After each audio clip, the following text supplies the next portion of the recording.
శ్రీ మహాగణాధిపతయే నమః. శ్రీ గురుభ్యో నమః. శివాయ గురవే నమః. మాఘపురాణము 13వ అధ్యాయము. సుశీలుని కథ. రాజా, మాఘమాస స్నానము వలన వైకుంఠ ప్రాప్తి ఎవరికైనా కలుగుతుంది. దీనిని తెలుపు మరి ఒక కథను చెబుతాను విను. పూర్వము గోదావరీ తీరమున సుశీలుడు వేద పండితుడు కలడు. అతడు ఒకనాడు ప్రయాణము చేయుచు దారి తప్పి భయంకరారణ్యమున ప్రవేశించాడు. ఆ అడవి దట్టమైన పొదలతోనూ ఉన్నతములగు వృక్షములతోనూ పులి, సింహము మొదలగు భయంకరమైన జంతువులతోనూ కూడి ఉంది. అతడ అరణ్యము నుండి బయటకు వచ్చు మార్గము వెతుకుచూ అటూ ఇటూ తిరుగుతున్నాడు. అక్కడ భయంకరుడైన రాక్షసుణ్ణి చూశాడు. వాని పాదములు చండ్ర చెట్టు వలె ఉన్నాయి. పాదములు మాత్రం చెట్టుగా నుండి మిగిలిన శరీరము భయంకరమైన రాక్షసాకారము కలిగి ఉంది. అచటి కొమ్మలు, ముళ్ళు గాలికి కదిలి ఆ రాక్షసుని శరీరమునకు గుచ్చుకొని రక్తము కారుతుంది. వాడికి కదలడానికి అవకాశము లేదు.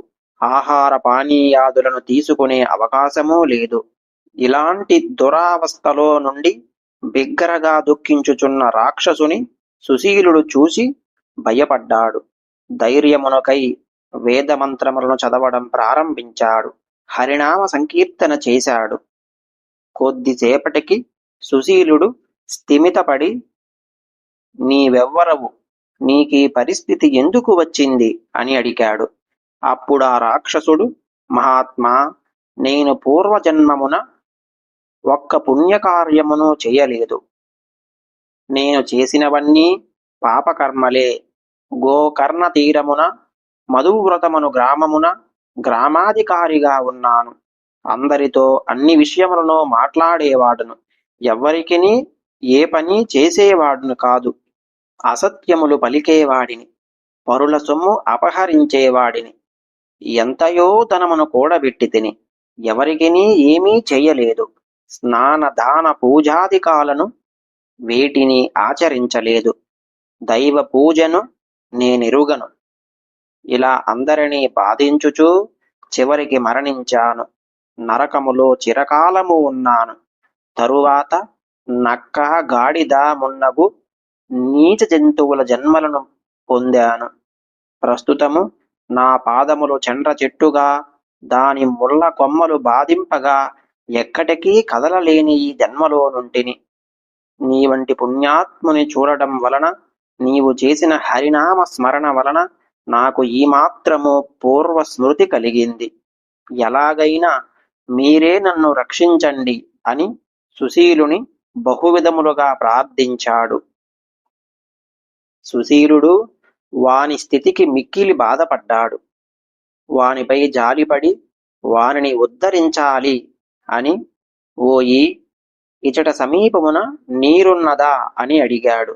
12 యోజనముల దూరమున నీరున్నదని ఆ రాక్షసుడు చెప్పాడు. నీకు సంతానము ఉన్నదా అని సుశీలుడు అడిగాడు. అప్పుడు ఆ రాక్షసుడు, అయ్యా, నాకు ఆ జన్మలో 4 పుత్రులు. వారు నా వంటి వారే. వారి సంతానము అటువంటిదే. ప్రస్తుతము నా వంశము వాడు భాస్కలుడను, వాడు గ్రామాధికారిగా ఉన్నాడు అని చెప్పాడు.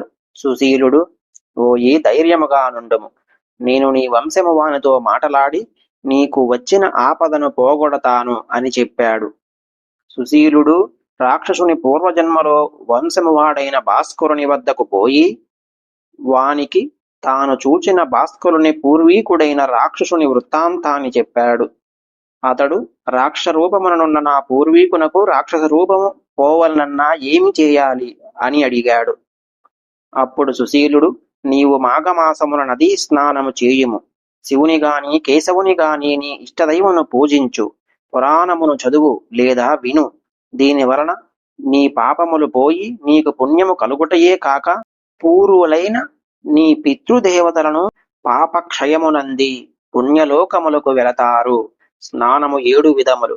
అవి మంత్రములను చదువుచూ చేయు స్నానము మంత్రస్నానము, మట్టిని రాసుకొని చేయు స్నానము మృత్తికా స్నానము, భస్మము శరీరమునకు రాసుకొని చేయు స్నానము ఆగ్నేయ స్నానము, గోవులు నడుచునప్పుడు పైకెగిరిన దుమ్ము మీద పరుట వలన చేసిన స్నానము వాయువ్య స్నానము, నదులు చెరువులు మున్నగు వానిలో చేయు స్నానము వరుణ స్నానము, ఎండగా ఉన్నప్పుడు వానలో చేయు స్నానము దివ్య స్నానము, మనస్సులో శ్రీహరిని స్మరిస్తూ చేయు స్నానము మానస స్నానము.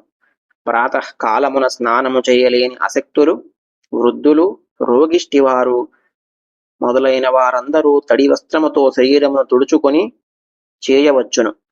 జుట్టు ముడి వేసుకొని స్నానము చేయవలెను. స్నానము చేయునప్పుడు గోచి తప్పకుండా ఉండవలెను.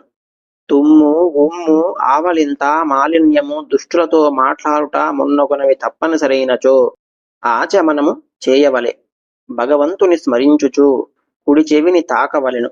అరుణోదయ కాలమున స్నానము ఉత్తమము. సూర్యకిరణములు తాకుటచే ఆ నీరు శక్తివంతమగును.